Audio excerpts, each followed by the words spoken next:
पहले मार्केट पर के व्यू से पहले बजाज ऑटो पर मैं आपकी राय लेना चाहूंगी, क्योंकि अभी अभी वो अपडेट आ रहा है सोमवार को बायबैक का पर विचार और स्टॉक आ गया 7,000 पर। तो आई थिंक यहाँ आते आते मैंने भी सुना था, आई डोंट नो अगर उनकी प्राइसिंग अनाउंस हो चुकी है। I think they will meet on 8 to finally get approval board से और फिर प्राइसिंग आएगी। So as a space, I think it's looking all right, Harshada ji. And first of all, Happy New Year to you, your family and your team as well. And thank you for having me on the show. देखिए हर्षदा जी, 4-5 महीने में रह गए election के लिए, तो I think मेरे हिसाब से रूल स्पेंडिंग ठीक ठाक हो जानी चाहिए। ऑब्वियसली ऑटो सेल्स थोड़े मिक्स रहे हैं इस बार के, तो ऐसे कोई डेफिनेटिव ट्रेंड नहीं रहा, थोड़ा ट्रैक्टर्स थोड़े वीक थे। बट आई थिंक हालांकि क्योंकि बजाज प्रीमियम सेगमेंट में भी काफ़ी हद तक अभी मार्केट शेयर ले रहा है, अब ये शायद रॉयल एनफील्ड से ले रहा है या बाकी अनलिस्टेड यामाहा कावासाकी से ले रहा है, पता नहीं, लेकिन ऑब्वियसली एक मार्केट शेयर गेन हो रहा है। तो आई थिंक जिस तरह की मार्जिन प्रोफाइल है, एक्सपोर्ट कंट्रीब्यूशन है, it is one of the largest exporters of Hero, TVS and Bajaj, they are one of the largest, and margin profile भी at in the mid 20s is one of the highest. So I don't think valuations are extremely demanding. I think मुझे लगता है यहाँ से भी अगर आप आज की डेट में निवेश करेंगे, ऑब्वियसली आज आई एम श्योर स्टॉक ऊपर होगा, लेकिन मुझे लगता है कि यहाँ से लेके अगर हम मई तक का जनरल इलेक्शन के बीच तक का टाइम होराइजन रखें, तो I would not be surprise अगर इस स्टॉक में आपको 15-20% के रिटर्न मिले। And this may be true for some of the others, इसमें थोड़ा ज़्यादा हो सकता है बिकॉज ऑफ बायबैक। हीरो में कुछ और चीज़ें भी हैं जो हो रही हैं, थोड़ा एक ओवरहैंग वहाँ पे भी है। टीवीएस में ईवी का भी पैसा आ रहा है, तो वो भी, तो I think there is a lot happening in this space right now. But I think Bajaj Auto has managed really well, and like I said, I think for the margin profile and return ratios, I'm comfortable paying this valuation. यहाँ से अगर 15-20% stock अगर अगले 3-4 महीने में बढ़ जाए तो मुझे हैरानी नहीं होगी। हैरानी तो बिल्कुल नहीं होगी, क्योंकि आज वो बायबैक की खबर से ही देखिए 7,000 के पार निकलता वो काउंटर दिखाई दिया। इम्पोर्टेंट ऑफ कोर्स वो प्राइसिंग होगा कि किस भाव पर ये कंपनी बायबैक लेकर आएगी। लेकिन ओवरऑल कंसिडरिंग जनवरी का महीना थोड़ा सा वैसे भी नर्म रहता है, coming back to the broader picture, इस महीने को अगर छोड़ दें, क्योंकि people will slowly come back, claw back, हम कोई क्लैरिटी नहीं है कि अमेरिकी मार्केट्स में अब ट्रेंड क्या है, कंसिडरिंग नैस्डैक में कल एक अच्छा खासा सेल ऑफ देखने को मिला था। It's just one day that we are looking at इस साल की शुरुआत में। 2024 के लिए जितना कन्विक्शन 2023 में था, उससे क्या दोगुना कन्विक्शन के साथ तेजी होगी, या फिर आप थोड़ा सा सर्कमस्पेक्ट रहेंगे, थोड़ा सा संभल कर चलेंगे इस ट्रेड में? तो हर्षदा जी, आई थिंक अगर हम जनवरी 2023 में बात कर रहे होते, आई डोंट थिंक किसी के पास कन्विक्शन था कि बाजार would end the year at 21-22,000। I don't think अगर आप पोल लेते उस वक्त अगर कोई बोलता तो कन्विक्शन था नहीं। ये होते सिंगल डिजिट भी आ जाएगा, एग्जैक्टली ये होते होते हो गया। वो जैसे वो गाना है ना देव साहब का, मैं जिंदगी का ख्वाब निभाता चला गया, हर फिक्र को धुएं में उड़ाता चला गया। और मार्केट ने वैसा ही कुछ किया है, क्योंकि एक युद्ध तो वैसे भी था, दूसरा भी आ गया, रेट हाइक होते गए, तो बीच में क्रूड भी 90 को एक बार टच कर गया था। तो इसके बावजूद बिकॉज ग्लोबल लिक्विडिटी इस तरह थी, लेकिन 2000 ये ब्रेकआउट तभी आया क्योंकि वो तभी तक, जब तक ये स्टेट इलेक्शन के रिजल्ट्स नहीं आए थे हर्षदा जी, वो 18.5-19 के आसपास जा के रुक रहा था। वहाँ से जो ब्रेकआउट आया है वो 19,000 का जो भी 21-22 हज़ार हुआ वो हुआ है। लेकिन मुझे लगता है कि 2024 का जो बड़ा थीम होगा वो इंटरेस्ट रेट कट्स होंगे, राइट? तो अगर 50 हो, 75 हो, 1% हो, एकेडमिक है, लेकिन इस स्थिति में जो 2023 की ग्लोबल स्थिति थी, अगर वहाँ पे मार्केट इस तरह चढ़ा है, तो in a decreasing interest rate scenario, जब आपके बॉन्ड यील्ड्स कम हो जाएंगे, जब इंटरेस्ट कॉस्ट कम होगा, और सबसे इंपॉर्टेंट बात यह है हर्षदा जी कि अभी तक अर्निंग्स ने कोई खास डिसअपॉइंट नहीं किया है। जिस तरह लोगों को लगा था शायद अर्निंग्स डिसअपॉइंट करेंगे, there have not been any major hiccup in earnings. एक आध इधर उधर आप बात कर सकते हैं इस फाइनेंशियल ईयर में। So I think overall valuations are not looking extremely out of whack. I think मैं आपके शो पे था रिजल्ट्स के स्टेट इलेक्शंस के बाद, और मैंने उस वक्त भी कहा था कि अगर मई तक निफ्टी 24,000 हो जाएगा तो मुझे कोई हैरानी नहीं होगी। उसका आधा रास्ता तो ऑलरेडी तय हो चुका है। यहाँ से 10% और अगर मार्केट चढ़ जाए अगले 5 महीने में, which is about 2% every month on average, तो but yes, will it sustain that is the question. क्योंकि सबसे बड़ा यूएस क्यों रेट कट की बात कर रहा है, क्योंकि आई थिंक कहीं ना कहीं उनको स्लो डाउन फील करना चालू हो चुका है। I am not saying US recession में जाएगा, I am not making that explicit call at all. I don't know if it will, because you are talking about 2 quarters of negative GDP growth और de growth. तो ये पता नहीं होगा कि नहीं होगा, लेकिन स्लो डाउन जरूर होगा। इसका दुनिया पे क्या इम्पैक्ट पड़ेगा पता नहीं। तो हो सकता है आईटी जैसे कुछ सेक्टर्स में आप कॉशियस हो जाएंगे, बट ओवरऑल आई थिंक अगले 5 महीने तक, जो कि 5 महीने बाद इलेक्शंस हैं, I think I would maintain a bullish stance and I think जैसे मैंने कहा था 23-24 हज़ार की निफ्टी डेफिनेटली हो सकती है। Okay Rahul, good afternoon. Virendra बोल रहा हूँ स्टूडियो से। Happy new year. ये जो आपने अभी एक शब्द कहा, एक टर्म यूज़ करी कि मेरे को वैल्यूएशंस उतने एक्सपेंसिव नहीं लग रहे हैं, अगर आपको कंफर्ट है वैल्यूएशंस के लिहाज से, अगर मैं उसकी इंडेक्सिंग करूं, सबसे ऊपर प्रेफर्ड बाइंग लिस्ट में आपकी क्या अपीयर है जहां पे आपको वो स्पेस नज़र आ रहा है फ्रेश बाय का? तो वीरू, सबसे पहले आपको भी और आपके परिवार को वेरी हैप्पी न्यू ईयर। तो आई थिंक देखिए वीरू, अगर आज की डेट में हम स्टॉक्स खरीद रहे हैं तो मैं कहूँगा कि 2 साल का व्यू तो आपको लेके चलना ही है, क्योंकि आप FY 24-25 इमीडिएटली पे कुछ वैल्यू नहीं कर पाएंगे। लेकिन अगर रिटेल अभी भी SIP या पैसे डाल रहा है तो वो obviously reasonably long term view ले रहा है। मेरा सबसे बड़ा कॉल वीरू होगा सीमेंट पे। आई थिंक अभी भी मुझे लगता है कि अंबुजा में जिस तरह की सिनर्जीज हो सकती हैं और जिस तरह का उनका एबिटा पर टन यहाँ से चढ़ने की संभावना है, I think you should definitely be looking. ठीक है, अल्ट्राटेक के नंबर्स 1-2 दिन पहले जो आए थे प्रोडक्शन और डिस्पैचेस के थोड़े सॉफ्ट थे compare to market expectations, but मुझे लगता है कि जिस तरह से और ये मैं मानता हूँ कि रोड जो प्रोजेक्ट्स अनाउंस हुए हैं वो it has not been up to expectations, but typically that can happen into a run up to election. लेकिन जिस तरह से, जैसे हम मुंबई में बैठे हैं वीरू, अगर आप देखें पूरा जो साउथ साइड का पूरा कोस्टल रोड प्रोजेक्ट है, मरीन ड्राइव से लेके बांद्रा तक, ये 3 साल में खड़ा हो गया।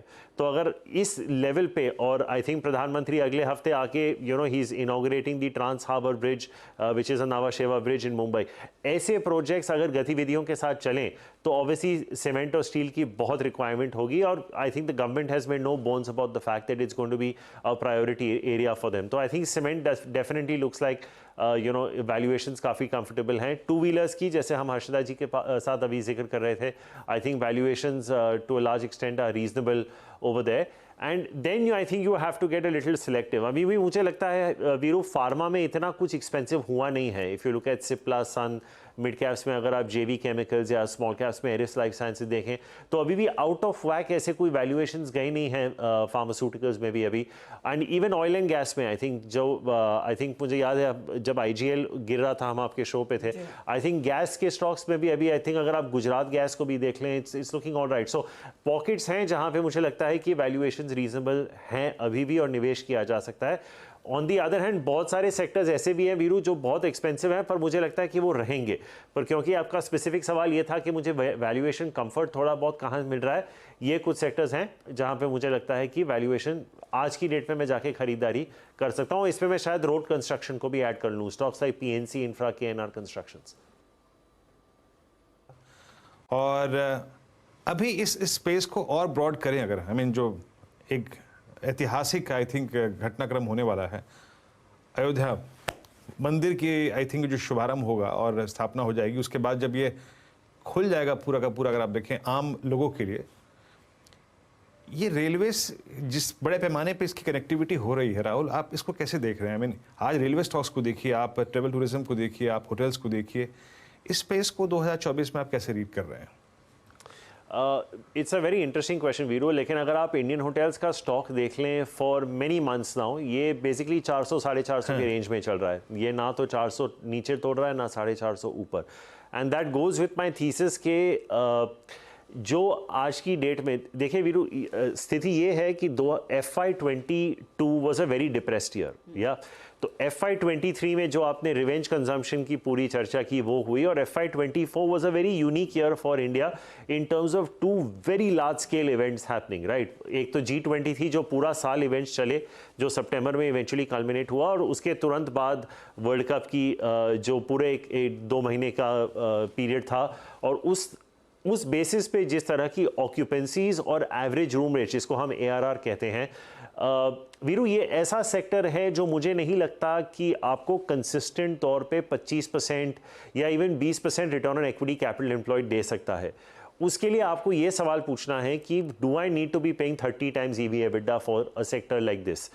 60 का भाव था Indian hotels at the peak of Covid, you have got more than 7x returns.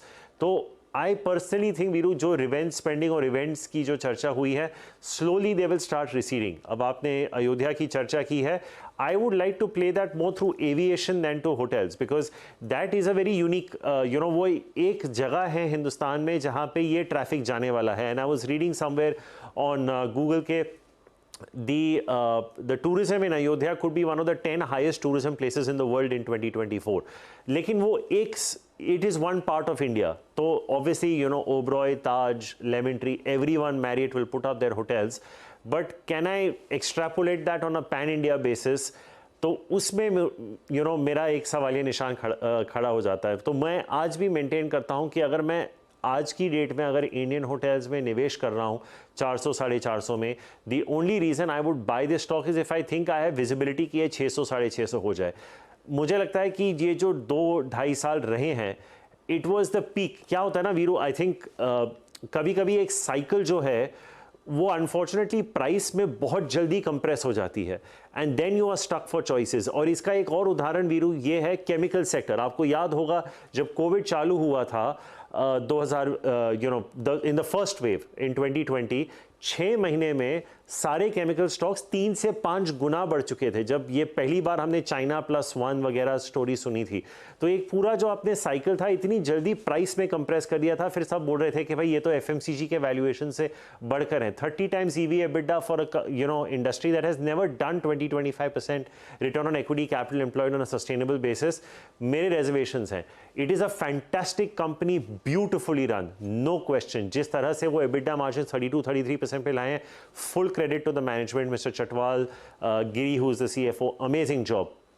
But from here, I think in consumer discretionary, you could get better options. I would say maybe look at a United Breweries instead. It's a market cap to market cap switch. अगर आपके पास Indian hotels है, I personally think you could probably get 30-35% upside in United Breweries, and that may not be a very bad switch trade to take at this price. So, slightly long answer to your question, Viru, but I hope I've managed to do some justice to it. Consumption की theme बड़ी है और इसमें एक और फिर ITC पर मैं सवाल पूछना चाहूँगी। कंसिडरिंग 44% के रिटर्न्स इसने दिए हैं, is done what was never expected out of it. एक साल में इतना चला, और लेकिन 29 टाइम्स पर क्या पैसा और लगेगा या नहीं? the funny part, Harshada ji, is कि आज की डेट में भी 29 टाइम्स जो आप ले रही हैं, I am guessing that's on consensus, ये फिर भी औरों के मुकाबले बहुत सस्ता है। आप कोई भी ढंग की एफएमसीजी कंपनी इंडिया में आपको आज 40 टाइम्स से कम पे नहीं मिलेगी। सो टेक्निकली ये 25-30% के डिस्काउंट पे ऑलरेडी चल रहा है। आई थिंक एक बहुत महत्वपूर्ण चीज़ जो पिछले साल हुई वो होटल के डीमर्जर की बात हुई। आई थिंक लोग बहुत एक्साइटेड हो गए हैं कि over a period of time जो नॉन टोबैको एफएमसीजी बिजनेस है शायद वो भी डीमर्ज हो जाए। एक चीज़ बहुत ज़रूरी है हर्षदा जी कि अगर आप जब से जीएसटी इम्प्लीमेंट हुआ है कंट्री में, आप देखेंगे कि आईटीसी के टैक्सेशन में कुछ हेरा फेरी नहीं हुई है। It has been a fairly stable and predictable tax regime for ITC. वो बहुत बड़ा पॉजिटिव है, क्योंकि मुझे याद है मैंने आईटीसी पहले 2005 में ट्रैक करना चालू किया था, ऑलमोस्ट 20 साल पहले, और हर बजट में आता था कि भाई अब क्या होगा। एंड जहाँ तक मुझे याद है after almost 80-85% of the time ITC budget के बाद गिरता था। लेकिन जब से जीएसटी इंप्लीमेंट हुआ है, जीएसटी के collections have been averaging anywhere between 1.3 to 1.7 lakh crores on a sustainable basis, on average about 1.5। तो एक टैक्सेशन प्रेडिक्टेबिलिटी आ गई है। डीमर्जर की मैंने बात की। I think over a period of time जो एबिट कंट्रीब्यूशन है आईटीसी का, जो किसी ज़माने में 80% टोबैको से आता था, वो अगर गिरते गिरते 65-70% हो गया, then there is still a very big play है। आई कैन अंडरस्टैंड आप जो बोल रहे हैं कि स्टॉक 40-45% बढ़ा है, obviously, but there is no reason to sell according to me. Triggers बहुत सारे हैं। If you are holding ITC, उनका टेक बिजनेस भी आ जाता है उनमें इफेक्टिवली। एंड जो हमने देखा है कि quite a few conglomerates have gone this demerger wave. Demerger होता है, रिवर्स मर्जर होता है, तो there could be some amount of corporate action, but I see no reason to sell ITC, क्योंकि आपका पैसा बना है इसीलिए मैं सेल कर दूं।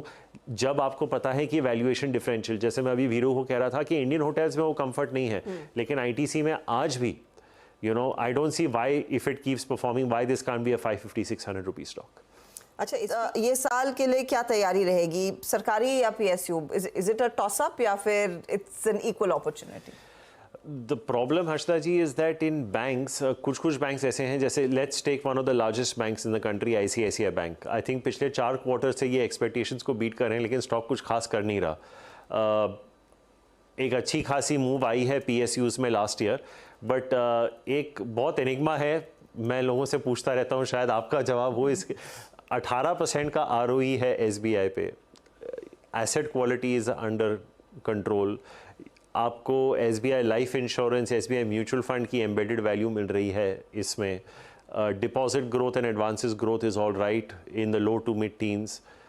Why is it trading at 1 time price to book value is one of life's greatest mysteries to me. You know, मतलब ठीक है, आपको इसको 2.5 times नहीं देना है, मत दीजिए, लेकिन to me SBI should be trading at least 40-50% higher than where it is currently trading. It's a no brainer. मुझे वो ज़माना और था जब लोग बोलते थे PSUs को मत हाथ लगाइए, but at 18% ROE, 1 time price to book for the largest bank in the country, मतलब ये it's one of life's biggest mysteries for me. So I would like to play through SBI.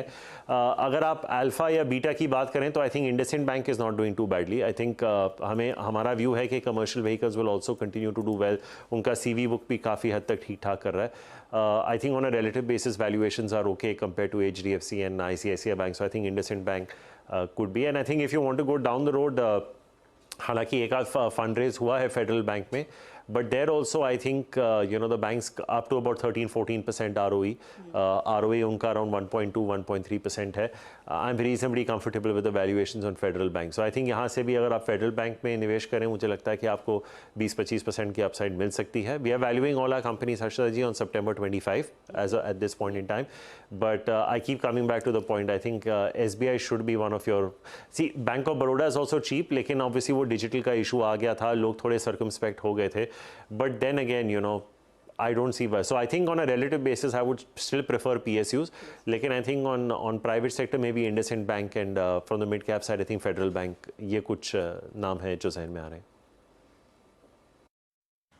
अच्छा राहुल, मैं आपकी एक चीज़ जो बहुत एडमायर करता हूँ वो है एक अच्छी एंट्री प्लस एक सुरक्षित एग्जिट भी, ठीक है ना. टाटा मोटर्स जिसे अमूमन हम एक साइक्लिकल स्टॉक बोलते थे, एक साइकिल थी जनाब, एंट्री कीजिए और वो साइकिल जब ओवर हो तो एग्जिट कर जाइए. CY 23 में कैलेंडर वर्ष 2023 में सबसे ज़्यादा पैसा बनाया, इंडेक्स में डबल होने वाला स्टॉक रहा था. आपका क्या व्यू है, क्या एक अच्छा प्रॉफिट यहाँ कैश में कन्वर्ट कर लेना चाहिए? नहीं, not right now. I think क्योंकि अगर आपका मानना है कि commodity cycle will be in favour, the worst of China is probably behind, अगर आपका ये मानना है, मैं सिर्फ थीसिस दे रहा हूँ. एंड जैसे मैं अभी IndusInd बैंक के बारे में भी कह रहा था, if the CV cycle in India is likely to be good, then I don't see any reason to sell Tata Motors. जैसे मैं अभी बता रहा था, just because जब हम ITC का की चर्चा कर रहे थे, just because the stock has done well, I see no reason to sell it. And आप जैसे अभी टाटा मोटर्स की बात करें वीरू, मैं आपको परसिस्टेंट सिस्टम्स की याद दिला दूं. जब हम कोविड में गए थे, परसिस्टेंट का भाव 400 था, जब हम कोविड से निकले 3600 था. So there is no reason just because the stock has doubled और done well that it cannot continue कंटिन्यू टू डू सो. ठीक है, अभी चाइना में स्लो डाउन की बात हो रही है, but the question is, are the large institutional shareholders ready to wait it out and see through it? कितना लंबा प्रोलॉन्ग स्लो डाउन होगा? And if the commercial vehicle cycle in India continues to do well, I think Tata has done a reasonable job on the passenger vehicle side as well. किसी ज़माने में हम बोलते थे कि Tatas don't produce good cars. They've actually done a reasonably good job on the passenger vehicle side as well. So again, I would not look to sell Tata Motors. I don't think the time has come. And I think you should, if you're holding it, just keep holding it. अगर आपके मन में शंका है कि यहाँ मैं add करूँ ना करूँ, वो बात मैं समझ सकता हूँ, लेकिन I would not be a seller in Tata Motors just yet, no.